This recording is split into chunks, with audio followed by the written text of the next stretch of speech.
Hello, time for another out of this world story from our Aichi stories. When I was in high school and college, I weigh about 250 lbs and was the big one among my peers in the football team. I had a career-ending knee injury at the beginning of my junior year and couldn't ever play football again, so I hit the books hard, got my degree in accounting, and never looked back. My name is James, and I'm an accountant anyway. I was happy with most of my life, as you'd imagine. I drag home a buttload of cash, and I have a nice home and a beautiful wife who loves me. So what's the problem? Remember my weight in high school and college? Well, at 35 years old, I was in the prime of my life, but I tipped the scales at close to 430 pounds. I was a heart attack waiting to happen. It was only a matter of time. My wife Sarah had been putting pressure on me lately to do something about my weight. Mostly I just half-heartedly tried whatever she suggested. None of the fitness plans or diets worked, and I tried them all. I cut out nearly all of my carbs and simply replaced the calories with more meat, but I still gained weight. It got to the point where I was eating like a cow a day. I was better off eating the carbs, not to mention the fact that eating all of that red meat caused my blood pressure to spike. Then one night, it all changed. Sarah and I were having intimacy, and I just gave out and laid on top of her. She literally couldn't breathe with me on her, and it just went downhill from there. We started arguing about my weight as usual, and she finally told me that until I lost at least 50 lbs, we wouldn't be having intimacy anymore. I left the room and slept in the guest room that night and left for work early the next morning. I hoped that when I got home, it would be just another argument that blew over, but it wasn't. Sarah had gone online and found me a weight loss food camp. The camp lasted for a month. She told me that it was probably the best thing for me, and she was tired of being married to the fattest guy in the neighborhood, and it was embarrassing for her. I looked at the brochure she printed from the internet and called them. I processed a payment right then and arranged to leave as soon as possible. She asked if I was actually going, but I didn't say anything to her. I just headed to the bedroom to start packing my clothes and a few things. It'll be great for you to lose some weight. You'll be healthier and you'll feel better. The month will pass like no time. I'll call you every day, she said. On my way to the guest room, she said, we're not angry at each other. It's over. Why are you sleeping in there? I answered, but you said we weren't going to sleep together again until I lost 5 pounds. She replied, I said we weren't going to have intimacy again until you lost it anyway. I didn't really mean it. I was just upset. I think she realized that she had hurt me pretty badly and was trying to make up for it, but getting away from home for a while just seemed like a good idea at the time. In the days that followed, I made it known in my place of work that I'll be traveling just so I could work on myself, but that I'll be working remotely and my performance won't be affected. Early in the morning on the scheduled day of my departure, I got into my car and drove to the airport.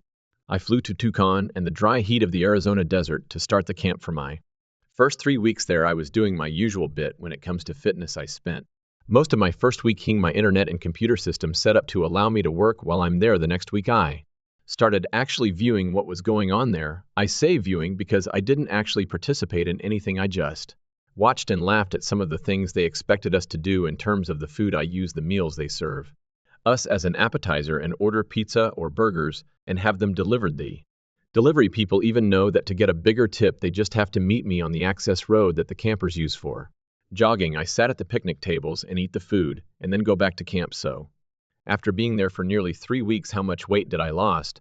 I'd lost -6 lb. Yep, that means I was actually 6 pounds fatter than when I got there. Well, that all changed a few days later when I got a message from an old friend of mine, Steve. Anyway, Steve had just gone through a messy divorce just over a year ago and was getting his life back together. He wasn't really looking for another wife yet. He just wanted to mess around and play for a while. He texted me that he's been out on a date at a club with a woman who was way too young and too wild for him, and he thought he'd seen Sarah there with another guy, so he'd gone over to see if it was her. And yes, it was she. She was out with a guy he'd never seen before and was letting the guy put his hands all over her. He'd taken a few pictures because he knew that I wouldn't believe him, or that I wouldn't want to believe him. I looked at the pictures and I knew that he was right. It was Sarah. I recognized the one-of-a-kind necklace I'd made for her when we went to Mexico the previous year. That text changed my whole reason for being at the camp, and it changed my life. I spent the next day taking stock of my life and decided what I wanted to change. I was a really nice guy, and I have, like I said, a great life. But there were a couple of things that would need to be changed. The most important one was that I really did have to do something about my weight and self-image. The other thing could wait until after that was over. So the following morning, I went into the camp office and sat down with the director. I told him that I needed to change my life.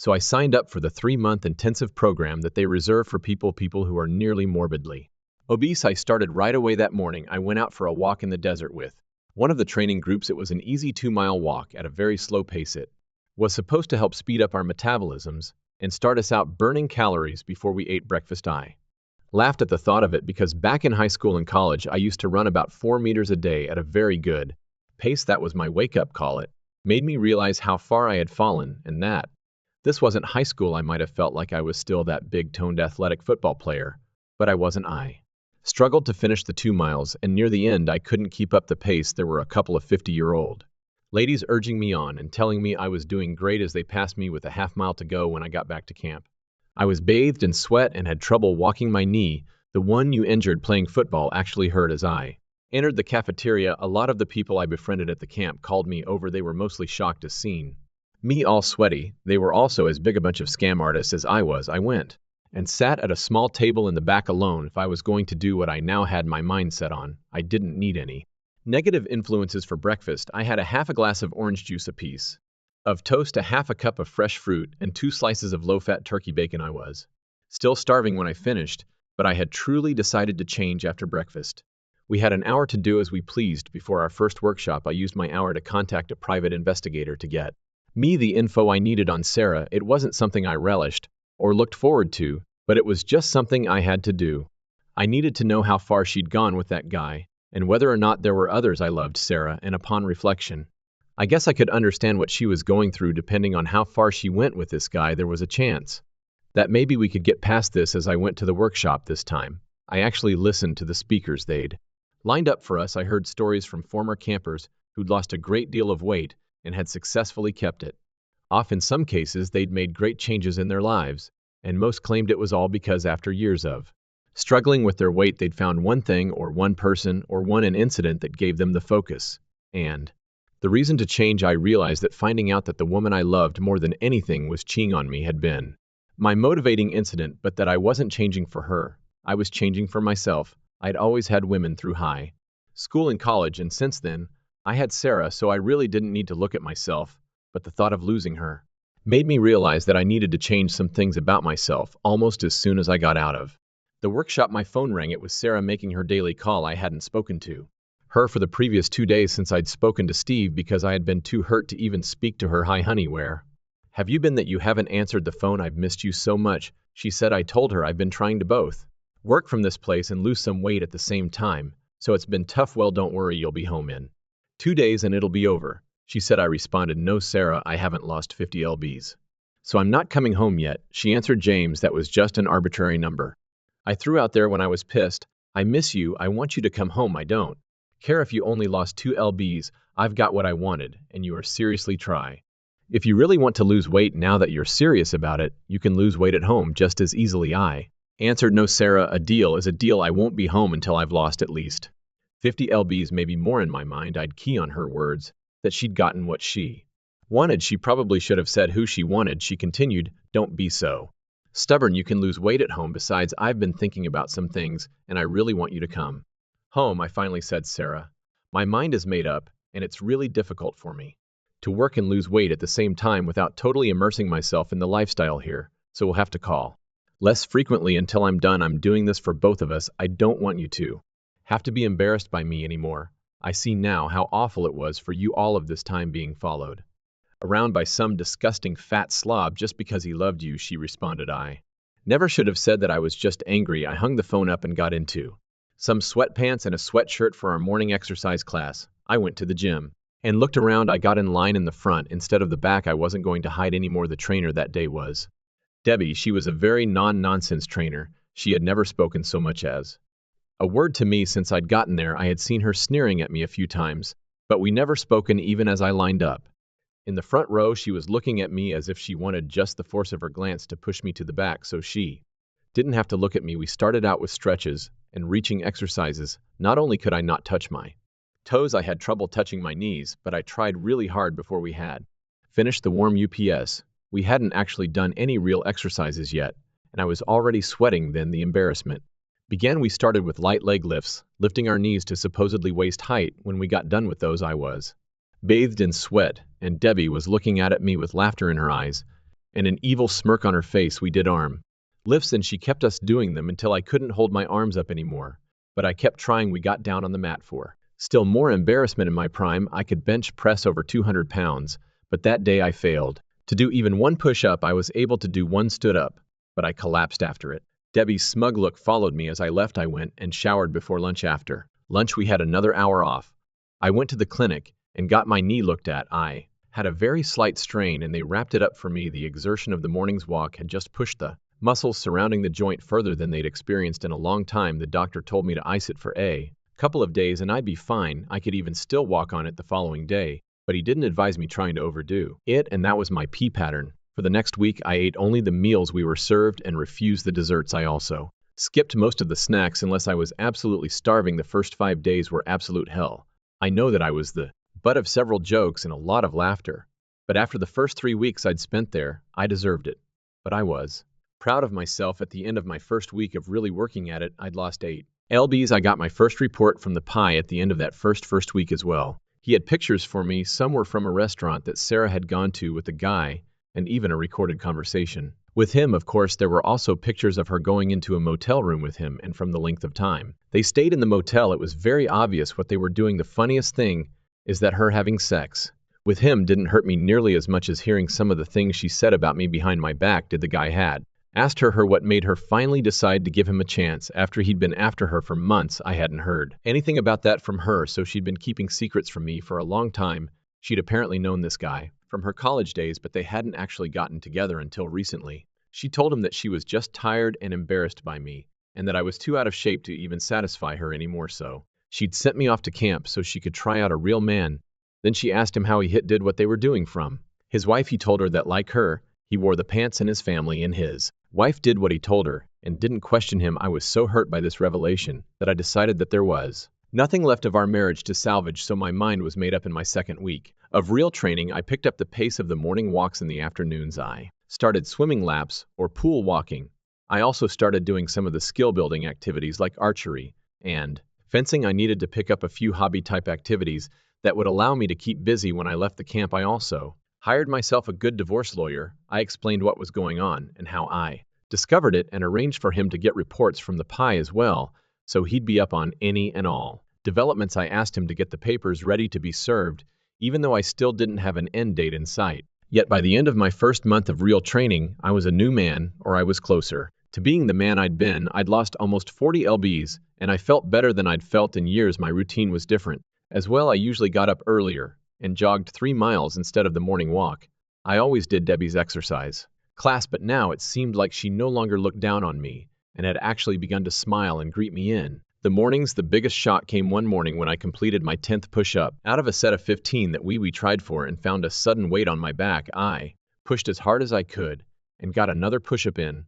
I looked up to see Debbie pushing down on my back to add resistance. I was able to handle most of my work responsibilities from the camp as well. I had also made a list of friends and associates, and during my daily meditation sessions, instead of meditating on motivating myself to lose weight, I examined my relationship with most of the people I knew. I realized that for a long time, a lot of them hadn't been actually laughing with me about my weight. They'd been laughing at me. By the 6-week point, my weight had actually hit a plateau. The weight was still coming off, but at a much slower pace. I had lost just over 60 lbs, but I was no longer able to maintain the roughly 1 to 1.5 lbs per day that I had previously averaged. I remembered back in school, my coach would have us do to a day if we came into preseason workouts out of shape, so I added a second longer run to my daily schedule.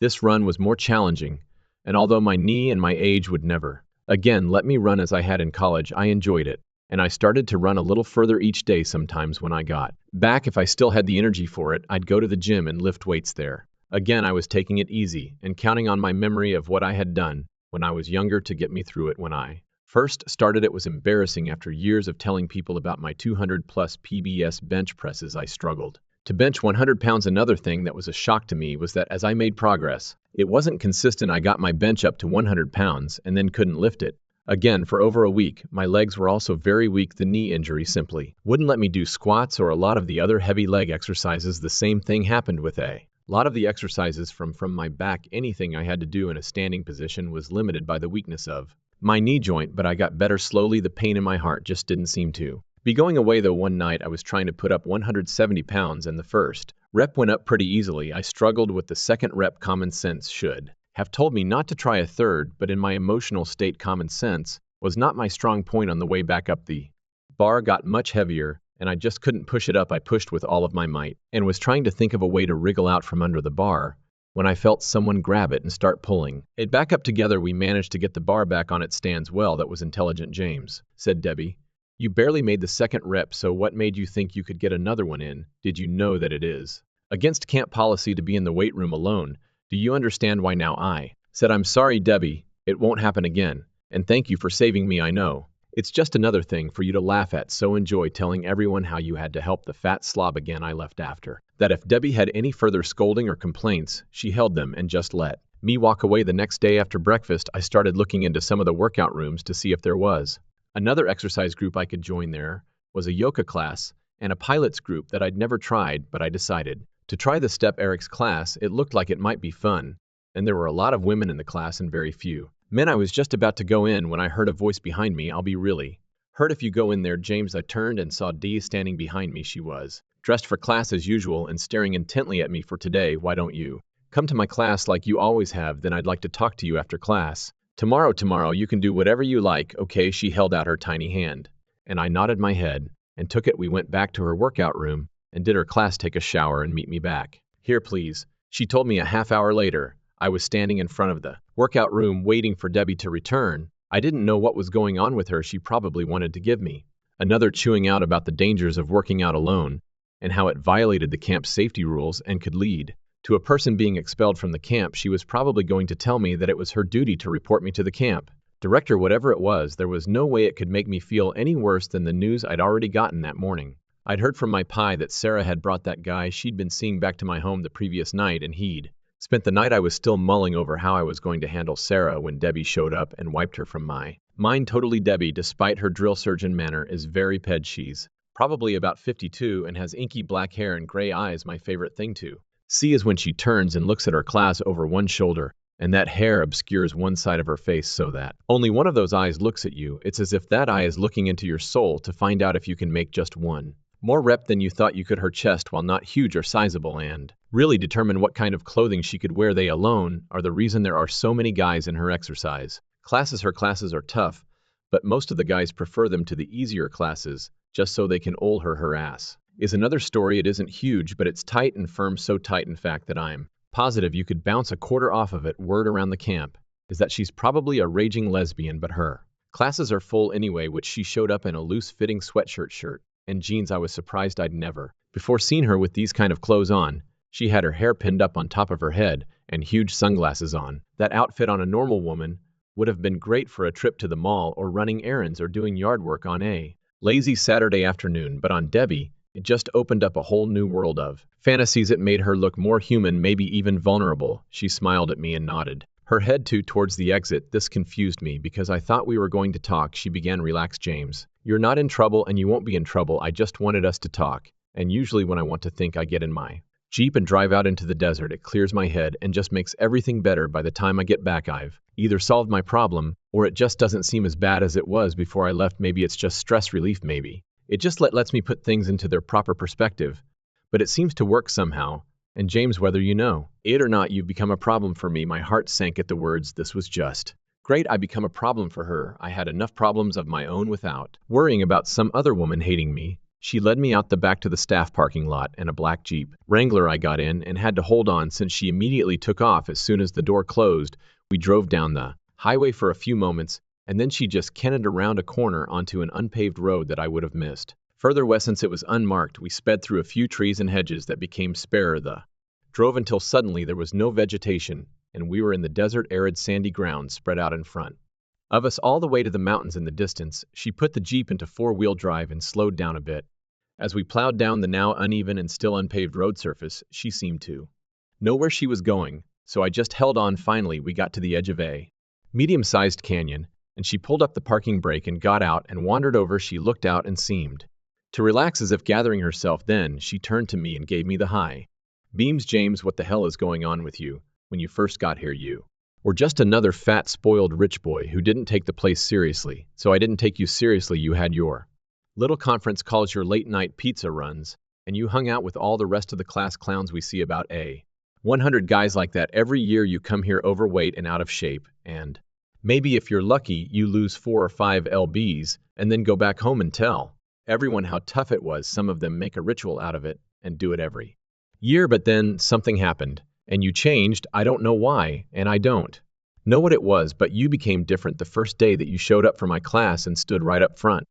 I was sure you wouldn't last 10 minutes. In fact, I tried to get rid of you, but you gave it everything you had. You left there dripping with sweat, and I was sure this change wouldn't last, but I was intrigued. Over the past few weeks, I've watched you undergo an incredible transformation. You've not only lost an incredible amount of weight, you've gotten yourself into very good shape. You're to the point now where you're barely overweight at all. You don't even look like the man that came here. This was something I never expected. It seemed to be some kind of backhanded compliment, and coming from D, it was shocking. She continued, you probably don't know this, but when the changes started to happen, I changed as well. I went from being sure you wouldn't last to being your biggest cheerleader.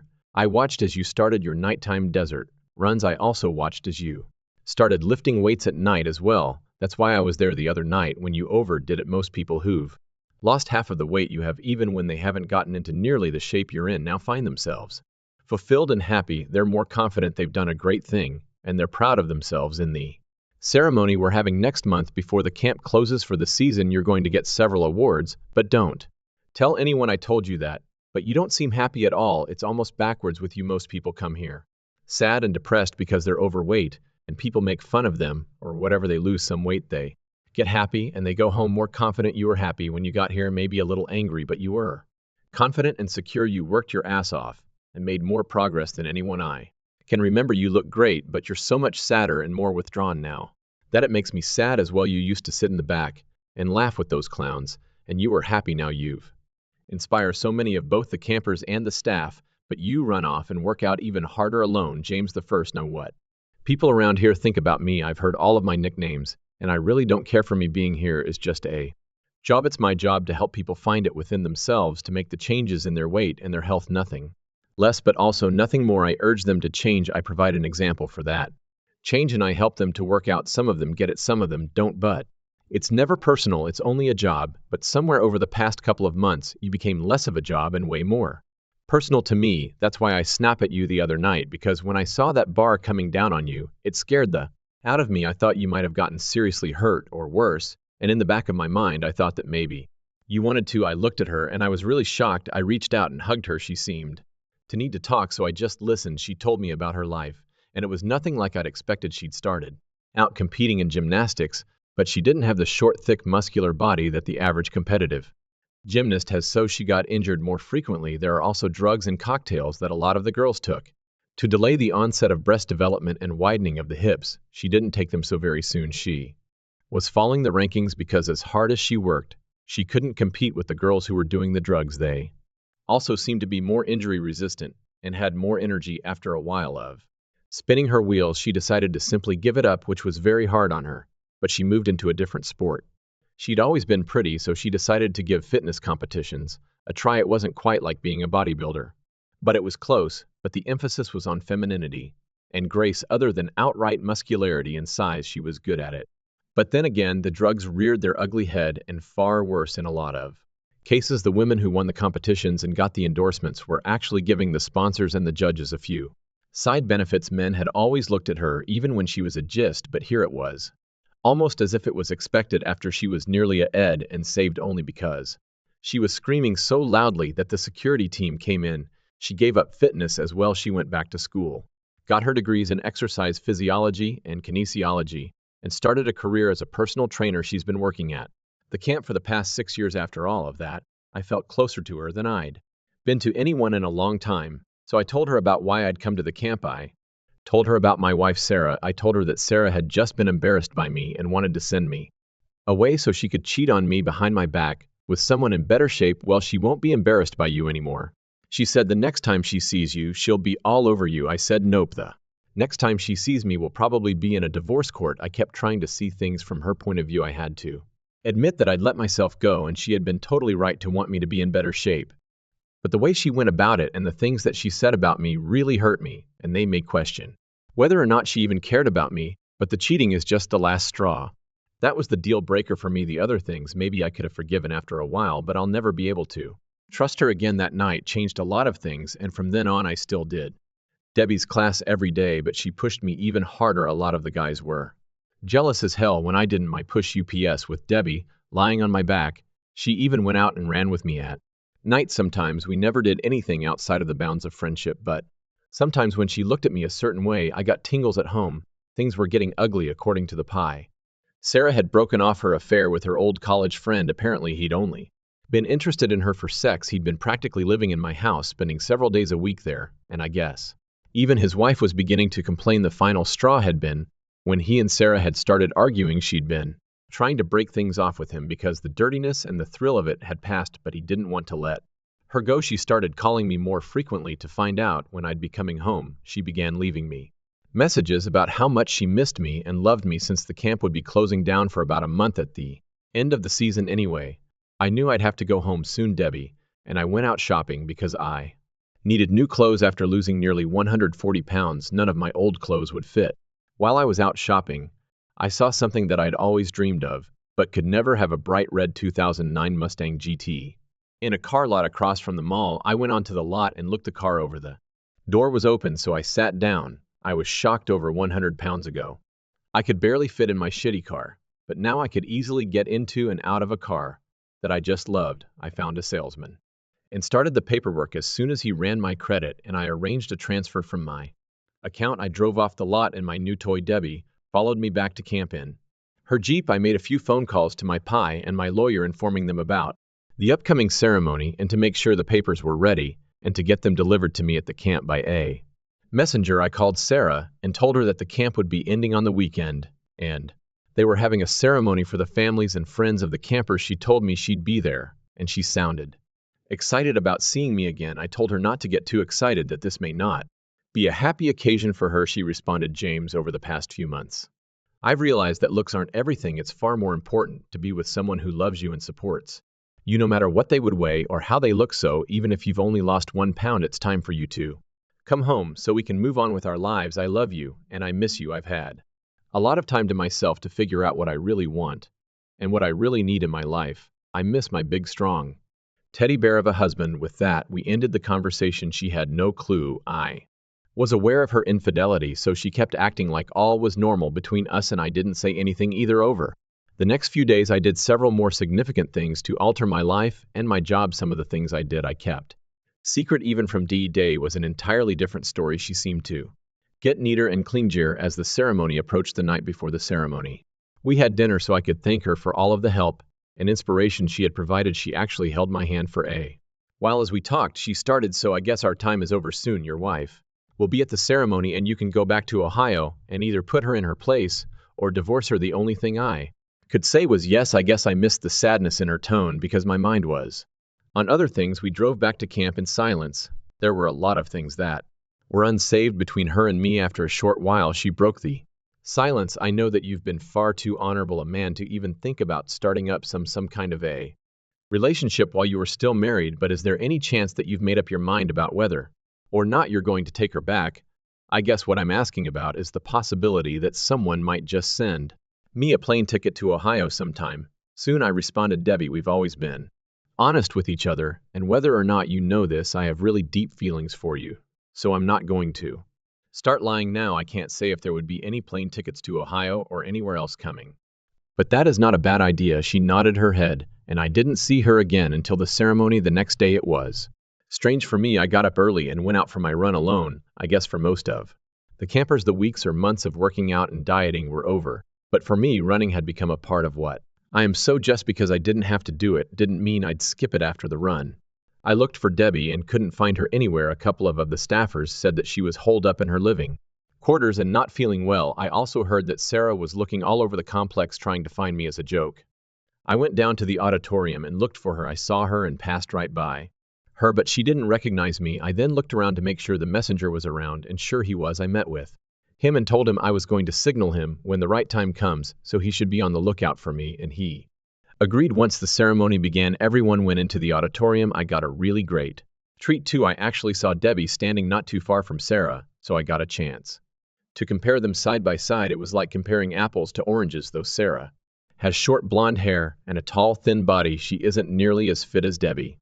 But she's thin and pretty. Debbie, on the other hand, has just heart-stopping beauty, but is shorter. Debbie was talking to someone apparently about me, and Sarah overheard them and freaked out. She stowed away from the table and went and sat down. She saw me looking at her, and I smiled at her, but she turned her head away and I laughed. She obviously thought I was just some random guy trying to flirt with her. For the past months she'd been dating and ducking her old married college buddy Thomas. She'd taken him to my house and ducked him in my bed, but now she was too pure to have a stranger smile at her. Well, life as the ceremony continued. Every time Sarah heard my name, she turned, trying to catch a glimpse of me. Finally, I was called to go up onto the stage to get my awards. I got one award for most pounds lost in a 1-month period. I got another for largest overall weight loss, and the last one I received was for most inspirational camper, because I'd come in totally out of shape and had not only lost a lot of weight but had improved my fitness and my lifestyle and provided an inspiring and motivating example for everyone around me. As I spoke and looked out over the audience, I noticed that Sarah was sitting on the edge of her seat. She was clearly agog at my appearance. She really couldn't believe it was her fat-ass husband on the stage. I was asked to say a few words, so I did. I gave some inspirational talks about my journey and the source of my inspiration.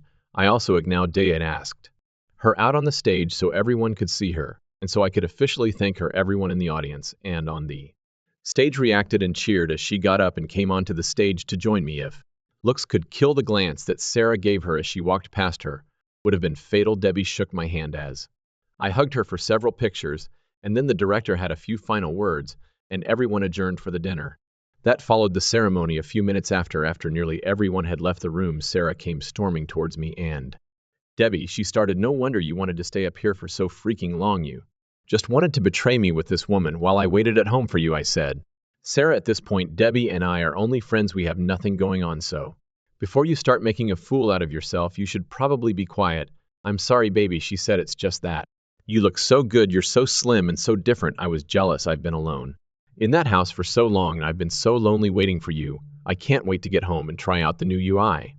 Asked, so you've been alone and lonely? In response, she nodded her head vigorously. I then asked, showing her a photo of her in a restaurant with Thomas on my phone, so who is this you're out with? She responded, oh, he's just an old friend from college who I ran into. Nothing, I snapped. He's something, and he's the reason we're getting a divorce. Sarah, I know all about him. I know that you actually started up with him before I left. I know that being with him is the reason you really wanted me to come to the camp. Anyway, I know that you were just too embarrassed to be seen with the fat husband who loved you with all of his heart and soul, but also because you wanted to be with someone with a better body who could safi you. Yep, I've even got you on record saying it, so don't bother trying to lie your way out of this. I also know and have pictures of you taking him into my house that really was our home, Sarah, and you had intimacy with him in my bed, so there's really nothing else to say here. As I turned to leave, I gestured to my lawyer's messenger, who immediately stepped up and handed her the divorce papers. She began to plead, but James, we can talk about this. It's over. It was just a fling, just a mistake. I ended it myself because I really did miss you. I came to my senses and realized that I do love you and you love me, and we have more in common than anyone else I know. The only thing I didn't like about you was all of that fat, but it's gone now, I responded. Well, Sarah, I guess we both came to our senses. I realized after I found out about your fling that I really didn't want to be married to someone who was embarrassed by me. The thrill of being married to you was gone when I heard all of the things you said about me. You're right about one thing, though, we do have a lot in common. You were embarrassed to be seen with a fat guy, so you sent me away. I'm embarrassed to be seen with a cheater, so get to stepping, she responded. We can get past this. Just come home, we'll talk. We'll go through counseling. We have too much history to just throw away. I answered, it's already settled. We live in a no-fault state, so the judge will insist on a 50-50th split of the assets. We have no kids, so we have nothing to dispute. Our home represents 70% of our net worth, and I'm leaving it to you. That means you've gotten a better settlement than the courts would give you. Just walk away, and we'll both come out ahead. At least you're better off than I am, as I'm currently homeless. She started crying. But where will you live? Why don't you stay with me and let make this up to you? I replied, you haven't cared about me since you first started your little affair, so I don't know why you care now. But I refuse to stay inside that house again with you.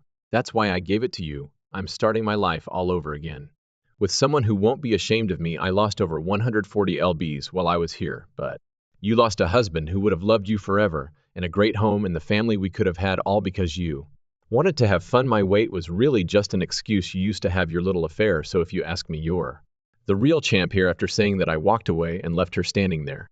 The only contact I had with her after that was through our lawyers until the divorce was over, although I did receive a phone call from her dad telling me how miserable she was and asking me if I consider coming just for a visit to clear the air. It forced me to tell him the details of our breakup and what she done. I told him if he needed proof, I could send him pictures, audio, and even video. Hearing that he just told me to have a nice life, and I graciously took his advice. Sarah didn't cause any trouble during the dissolution, and it went without a hitch, although we do keep in touch once in a while, but it's nothing serious. Debbie and I eventually acted on our feelings, and we became a couple. We both have a great life, and all of my family, friends, and colleagues were shocked at the changes in my body and my life. They all love Debbie and tell me often that I did the right thing. I'm glad we found each other. Saw sold the house and moved in with her parents. She later found herself a man and is piling on the pounds. I sent her a brochure for the fitness boot camp I went to. I really wasn't trying to rub her face in it. I was genuinely trying to help her because it worked for me. I even offered to pay for it for her. After all, if she hadn't been so embarrassed by me, I and Dee would never have met. Sadly, she declined. But I guess everyone is happy after all. Thanks for listening. Like, share, and subscribe to the channel to listen to more stories like this. Take care.